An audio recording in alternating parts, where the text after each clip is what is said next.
Avoir la main à la pâte et le cœur à l'ouvrage n'est pas seulement l'apanage des hommes, car le temps qui passe nous met en face d'une junte féminine, véritable bras valide, tête pensante. À l'instar de cette dame qui, avec simplicité désarmante, elle présente sa presse manuelle et explique comment elle transforme chaque tige de canne à sucre en boisson fraîche et nutritive. Son ambition est claire, redonner les saveurs originales du jus de canne à sucre aux citoyens. Si on observe un peu sur le marché de la transformation agroalimentaire, de tous les fruits qui sont produits, nous ne produisons pas de canne à sucre. C'est le canne à sucre. Quand nous avons la canne à sucre sur le marché, c'est juste vendu comme on l'appelle vulgairement coco et c'est des fruits. Nous nous sommes dit pourquoi pas lancer cette trend ici aussi de pouvoir avoir du jus de canne à sucre. Notre produit est spécial parce qu'il est 100% bio. Quand je dis 100% bio, c'est sans sucre ajouté parce que c'est de la canne à sucre pure et simple. Nous n'ajoutons pas de sucre et nous n'ajoutons pas d'eau. Nous savons que souvent les jus, on ajoute un peu d'eau, c'est juste du jus de canne à sucre, sans eau, sans sucre ajouté et sans conservateur. Le jus récolté est ensuite filtré et mis en bouteille sans aucun additif, pour conserver toute sa saveur naturelle. Pour beaucoup, son exemple montre qu'avec de l'initiative et du sérieux, la canne à sucre peut devenir une opportunité économique.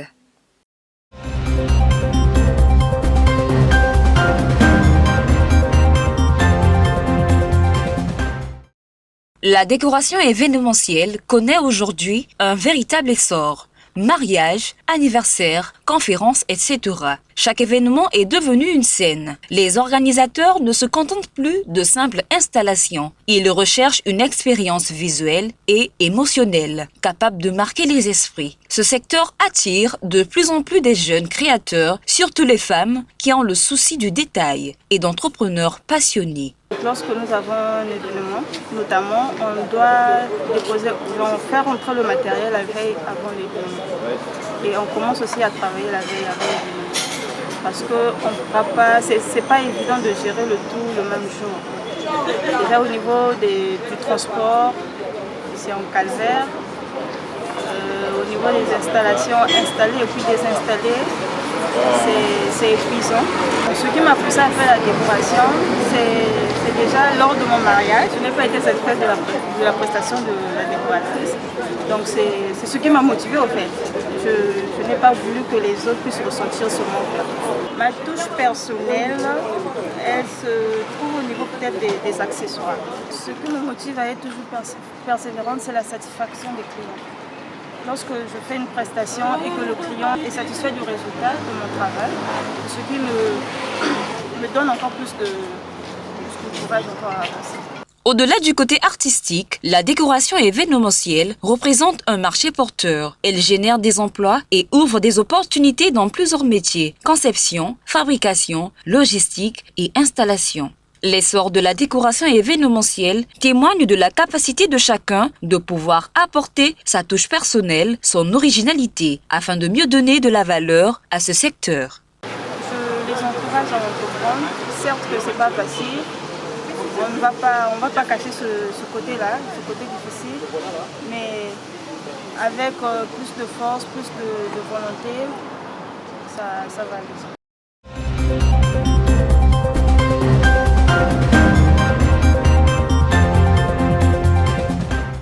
Dans une société où la réussite est glorifiée et l'échec stigmatisé, nombreux sont ceux qui redoutent l'idée même de trébucher. L'histoire regorge d'exemples de personnalités ayant connu des revers avant de triompher. Derrière chaque échec se cache une leçon. Il force à la remise en question, à l'adaptation et à l'innovation. Mais si certains transforment leurs échecs en moteur, d'autres les vivent comme un coup fatal. Le poids du regard des autres, la peur du jugement et l'angoisse de l'échec peuvent freiner l'audace et la prise d'initiative. Cette peur conduit parfois à l'inaction, alors que c'est justement en osant et en échouant que l'on progresse. Pour que l'échec devienne une opportunité et non une fin en soi, il est essentiel de changer de perspective. Plutôt que de le voir comme un verdict définitif, il faut l'appréhender comme un apprentissage nécessaire. Car ne dit-on pas que la chute n'est pas un échec, mais l'échec, c'est de rester là où on est tombé.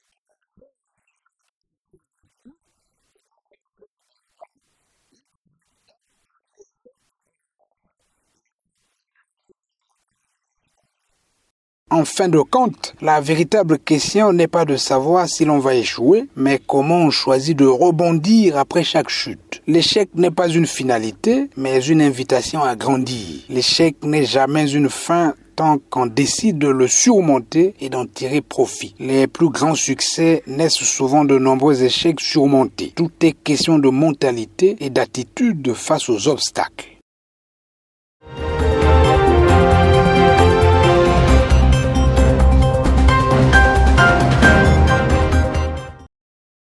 Chaque année, les frères et sœurs de l'association Luzolo Amour au PH célèbrent la fête d'action de grâce pour témoigner leur reconnaissance à l'Éternel Dieu.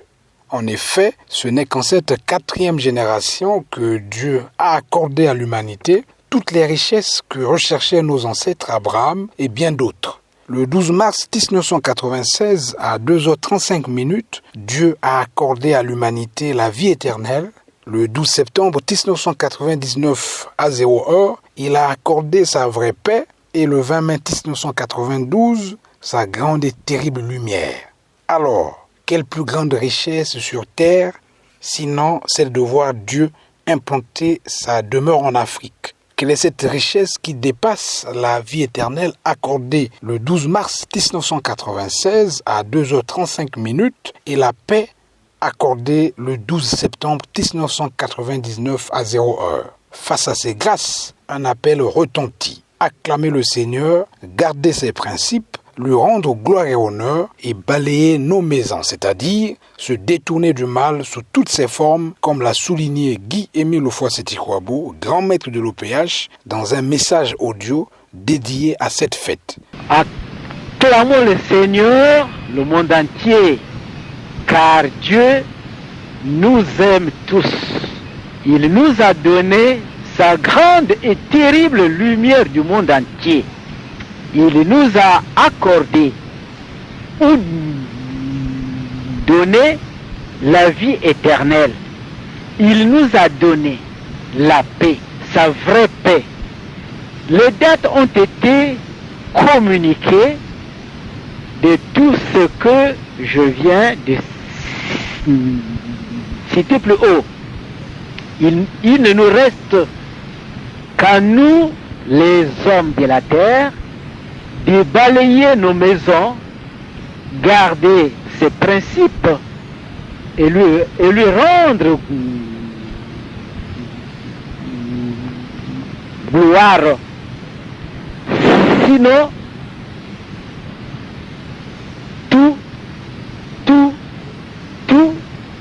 tout nous a été accordé. Les tout nous a été accordé. La fête d'action de grâce n'est donc pas un simple événement commémoratif. Elle est un appel à la transformation intérieure, à la fidélité à Dieu et à une reconnaissance sincère pour les bienfaits accordés.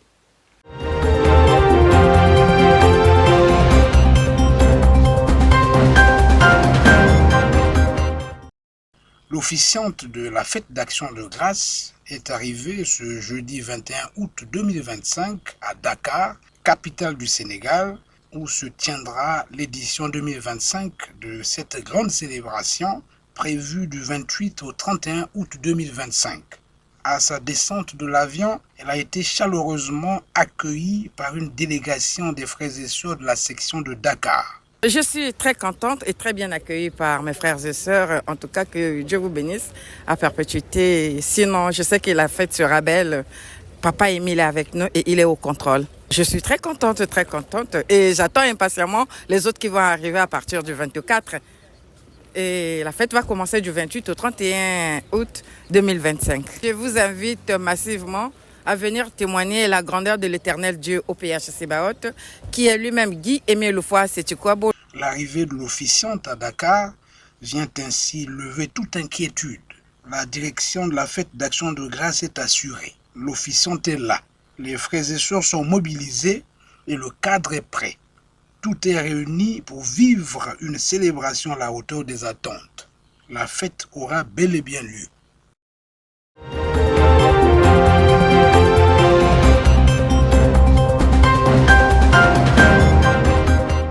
Dakar, capitale du Sénégal, s'apprête à accueillir du 28 au 31 août 2025 les frères et sœurs de l'association Luzolo Amour PH, reconnus sous le récépissé originel 884-83 pour la célébration de la fête d'Action de grâce. Il convient de noter que l'officiante de cette fête est la sœur Charlotte Dimi Setti de Pardieu, membre confirmé de l'OPH de la section des USA. On l'écoute dans cette vidéo. Les frères et sœurs, pourquoi devons-nous célébrer, rendre au Sénégal pour célébrer cette fête? Eh bien, tout simplement, c'est dans le cadre que l'OPH Sebaot, notre Dieu, a choisi pour manifester notre reconnaissance à son égard. En lui seul, nous rendons gloire et honneur pour toutes les richesses qu'il nous a données gratuitement. Les tout nous ont été accordés pour vivre heureux et éternellement. Très chers frères et sœurs, mes bien-aimés dans le Seigneur, toutes les fêtes ne se ressemblent pas.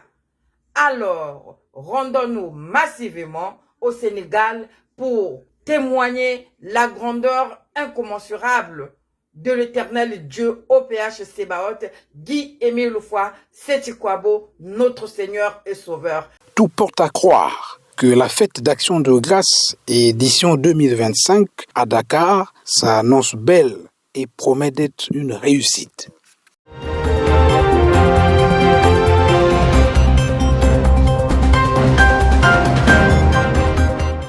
Présent en grand nombre. Il est né vers 1942 des parents Joseph Kifoueti et Julienne Mazonzeka entre trois palmiers à Makaka, un village situé dans le département du Poul. Il a exercé les métiers suivants: tailleur, bûcheron, infirmier. Il s'est marié et a eu des enfants. Mais bien que homme sur terre, Guy-Émile Loufoy Seti-Kwabo n'est pas un homme de la terre. De sa naissance à nos jours, sa vie est jalonnée de plusieurs faits marquants qui, au bout du compte, apportent la preuve qu'il n'est pas un homme de la terre. Tenez, il est né sans placenta, preuve d'une conception vraisemblablement surnaturelle. Le 17 février 1996, à 12h15, Dieu s'adressa à lui en ces termes: « Émile, il n'y a pas deux hommes qui ont été créés comme toi. Un homme que nous avons créé à ta façon, il n'y a que toi. Toi seul au monde, tu n'es pas comme les hommes de cette terre, parce que l'heure, la minute, la seconde et la date à laquelle tu es né, c'est l'heure de l'Esprit Saint. Tu ne dépends pas de toi-même, tu ne peux rien faire de tes propres pensées, tu dépends de l'Esprit. Quel est cet homme qui non seulement a été créé différemment des hommes de la terre, mais aussi et surtout né à l'heure, la minute, la seconde de l'Esprit Saint, si ce n'est lui-même l'Esprit Saint. Le 8 octobre 1978, à Loudimagar, à 20h, au domicile de M. Gotthard Mampouya Samuel, Guy-Émile Loufoy Seti-Kwabo fut enlevé au ciel par 3 anges de l'Éternel. Il y séjourna pendant plusieurs jours avant de revenir sur terre. Outre cet enlèvement de 1978, Guy-Émile Loufoy Seti-Kwabo y va souvent et revient sur terre.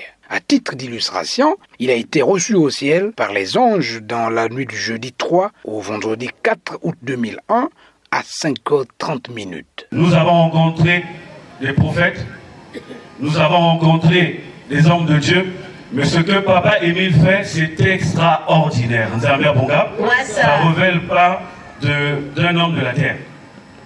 Et lui, déjà de par sa naissance, il est né sans cordon ombilical, sans placenta.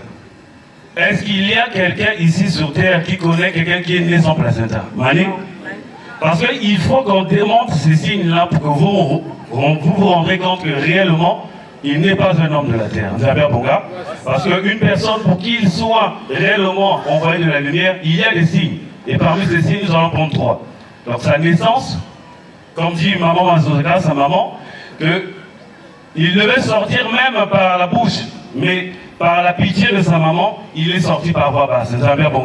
Mais elle confirme que mon fils est né sans cordon ombilical, sans placenta. À l'âge de 9 ans, Papa Guy-Émile Loufoy Seti-Kwabo tombe dans un coma profond de 3 ans et demi, sans manger, sans boire. L'expression qu'il utilise, c'est moribond. C'est-à-dire Quand parti à la qui bouger. Donc complètement parti. Mais il fait 3 ans et demi et il dit j'étais à l'école initiatique de Dieu. Nzambe Bonga. Est-ce qu'il y a quelqu'un ici qui est rentré dans un coma de 3 ans? Est-ce que quelqu'un peut apporter une controverse par rapport à ça? Mani? C'est donc à raison que Guy-Émile Foix-Setikwabo déclare « Si je meurs, le monde aussi va mourir. Dieu va détruire le monde entier parce que ma mission n'est pas arrivée à son terme. Elle aura été interrompue. Dieu tient à ce que ma mission aille jusqu'à son terme. Mais si quelqu'un me fait du mal, c'est tout le monde qui va payer. Tuer un Émile Donné, c'est tuer le monde entier. Je suis de là-bas et le dernier jour, on se verra. Nul ne passera sans me voir. Aucun humain ne peut mettre fin à ma mission. Si vous voulez connaître qui je suis, lisez dans Jean 16, du verset 10 au verset 15, etc., etc. Ainsi, on comprend aisément que Guy-Émile Foix-Setikwabo est parfaitement homme et véritablement Dieu.